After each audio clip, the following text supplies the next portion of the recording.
Ada planning mau program lagi, doain aja.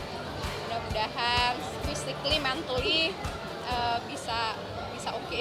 Kan susah ya untuk ya mungkin nggak semudah, ada banyak orang yang dikasih kemudahan, ada juga yang dikasih kesulitan. Mungkin kalau buat kita yang dikasih harus ada ikhtiarnya lebih, pasti anytime dikasih kita udah bersyukur. Mungkin semua pejuang IVF pada ngerti ya prosesnya, tapi ada yang muda, ada yang aku termasuk waktunya panjang karena memang lumayan banyak masalah kemarin, sampai ngelewatin beberapa kali operasi gitu. Jadi ngebayangin itu tuh kayak aku masih banyak nguatin hati gitu, kayak oh ya nanti aku akan mengorbankan waktu, pikiran, tenaga, itu yang enggak ya mungkin kalau nggak ngalamin ya mikirnya oh ya udah gitu, tapi karena aku waktu itu pernah ngalamin itu tuh ada rasa kayak aduh kayak gue masih butuh waktu deh.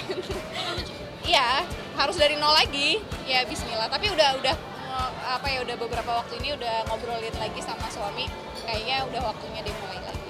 Udah nanya, Ukasya mau punya adik nggak? Adiknya laki-laki atau perempuan? Nanti kadang-kadang perempuan, kadang-kadang maunya laki-laki, terus kadang-kadang nggak mau, abang mau sendiri aja.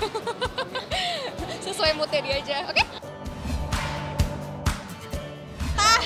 Alhamdulillah udah progresnya, kita juga sama-sama kaget sih, masih progresnya cepet banget, cuman memang masih agak sakit, kalian suka ngilu gitu kan, yang namanya dipasang pet kan, terus patahnya juga benar-benar ya misah gitu, jadi bukan hanya sekedar crack gitu, tapi memang benar-benar misah gitu, jadi harus disambung lagi pakai pet. Tapi alhamdulillah masya Allah ya, kita juga jadi amazed gitu loh, oh ternyata sampai 4 tahun aja Allah tuh bisa sambungin lagi ya gitu, karena pen itu kan hanya ngebantu kan, sisanya ya itu udah secara natural dia akan nyambung lagi si tulang itu. Sekarang sih lagi proses penyembuhan lah. Enggak sih, namanya semua olahraga pasti kan ada resikonya ya, cuman kebetulan kemarin salahnya itu adalah Irwan langsung naikin kuda aku tuh kudanya besar, dan aku pun juga naikin kuda aku tuh setelah aku udah berapa lama latihan. Irwan kemarin baru nyoba-nyoba kan, baru yang ke-7 kali kalau nggak salah, terus naikin itu kudanya kaget, dia belum bisa handle-nya,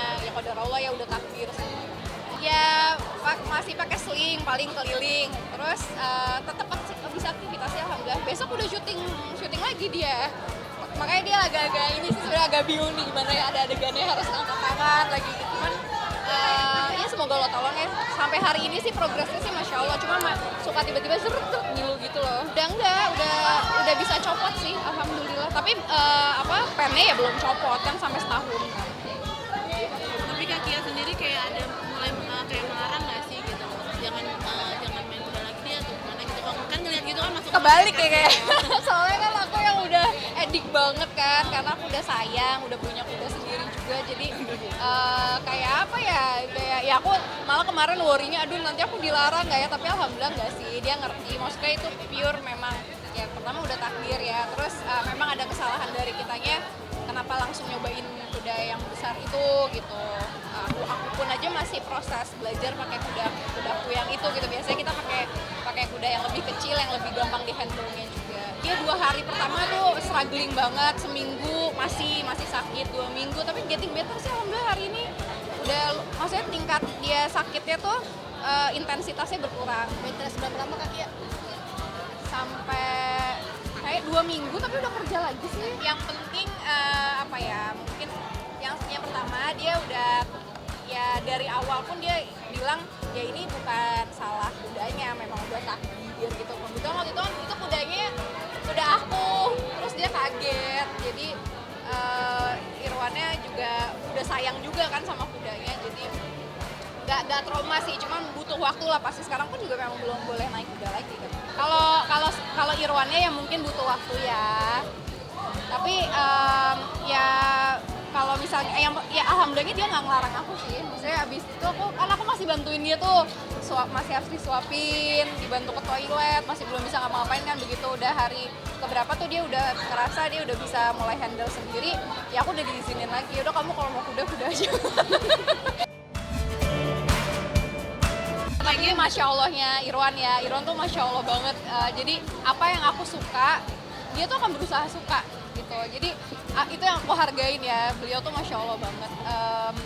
kayak dia dulu kan nggak suka traveling kan, terus aku tuh suka banget, aku anaknya anak traveling banget, bener-bener ya suka, dan aku sukanya tuh explore tempat-tempat yang baru, dan aku sukanya road trip gitu, nyetir sendiri, jalan-jalan ke desa-desa, aku sukanya kayak gitu, aku nggak terlalu suka kota.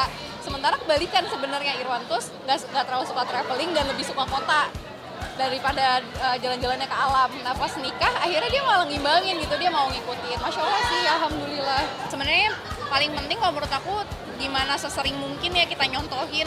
Jadi kalau lagi sholat kan, kalau abinya lebih seringnya ke masjid kan.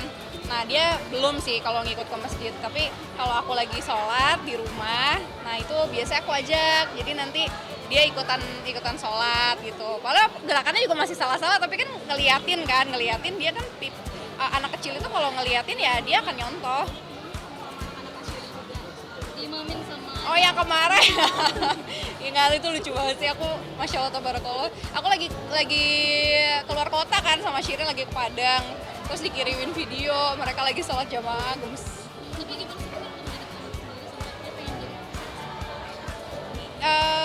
Ya sebenarnya natural aja ya, aku nggak terlalu yang memaksakan harus ngajarin ABCD gitu.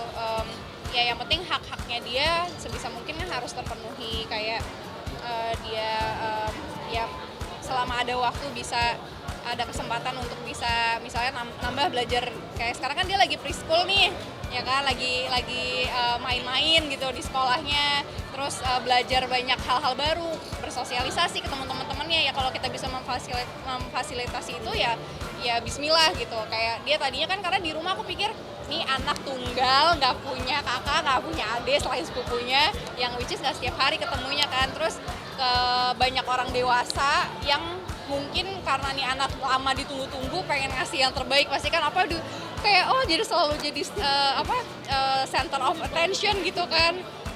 Pasti sama tante-tantenya, sama karyawan juga, kalau minta apa dikasih.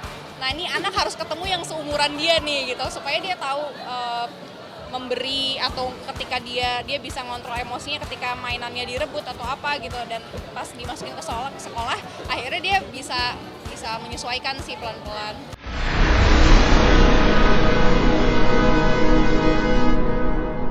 Jadi jangan lupa untuk subscribe Cumi Cumi. Ditekan ya tombol lonceng merahnya.